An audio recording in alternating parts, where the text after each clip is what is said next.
Okay, so today we're going to work on the unit circle. First thing we're going to do is we're going to label the quadrants. So the quadrants are 1, 2, 3, 4. Remember, we always use Roman numerals for our quadrants. 1, 2, 3, and 4. Okay, this is called the unit circle because it is a circle with radius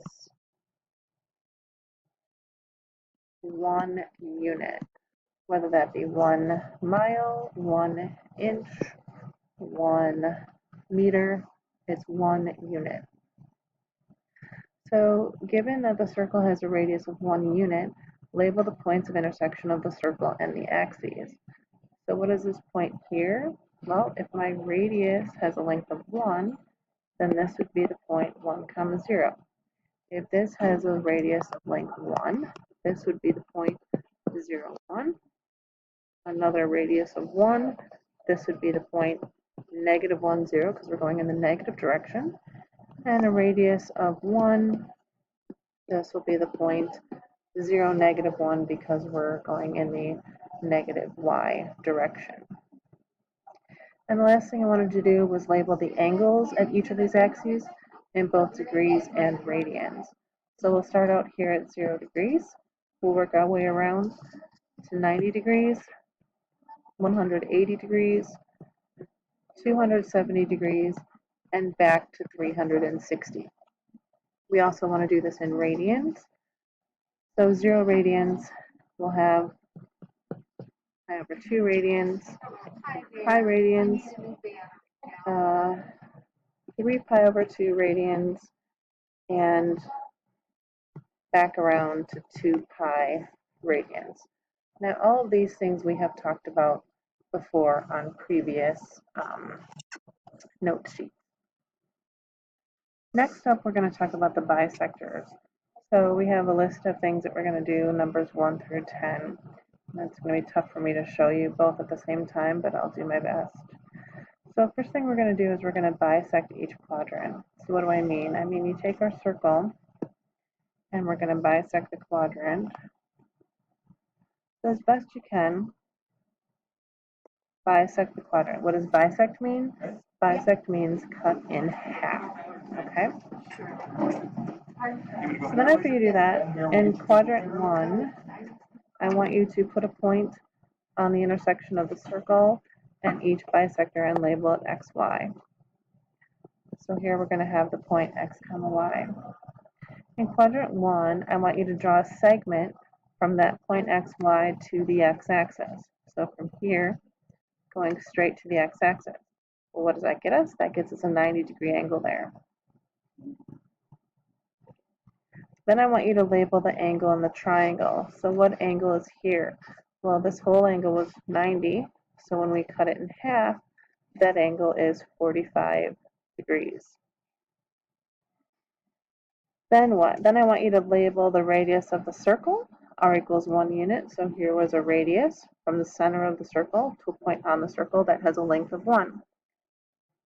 Now I want you to calculate the lengths of the other two sides of the triangle. So the yellow highlighted and the green highlighted, how long are those lengths? Well, if you remember, we've done this a couple times now.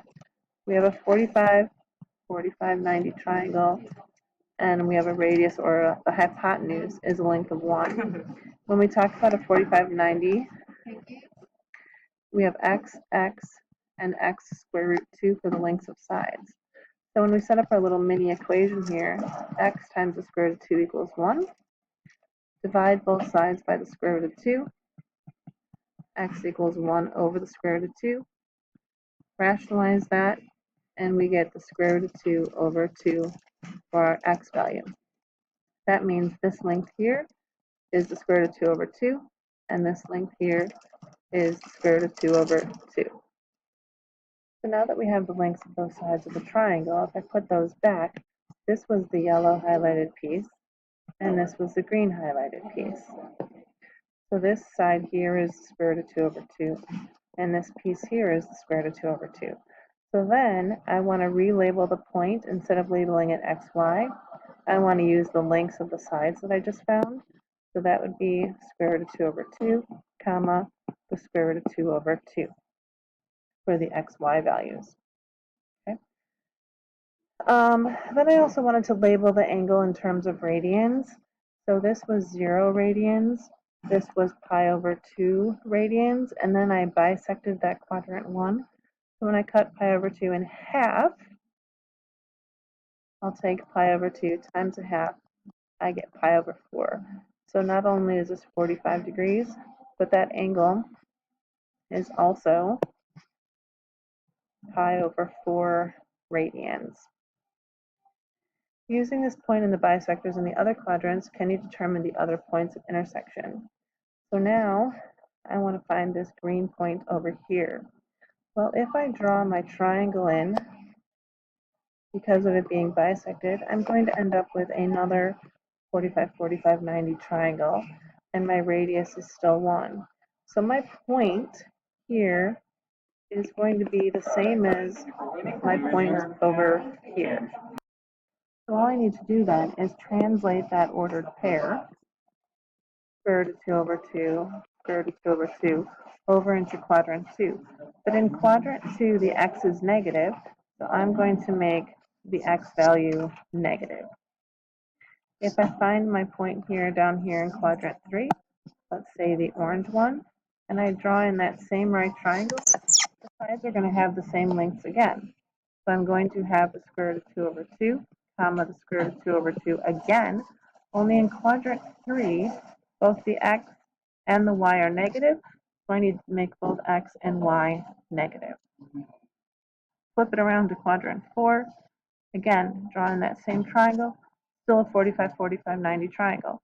So my ordered pairs, again, will be square root of 2 over 2, comma, square root of 2 over 2, and in quadrant 4, the x is positive and the y is negative. Last thing I want to do is draw in the angle measures in both degrees and radians.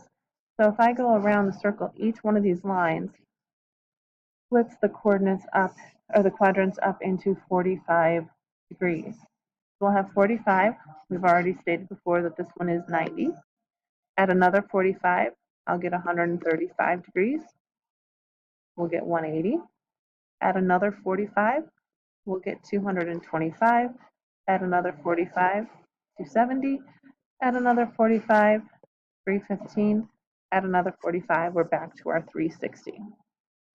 Then how about in terms of radians? So we had pi over 4 radians here, pi over 2 radians here.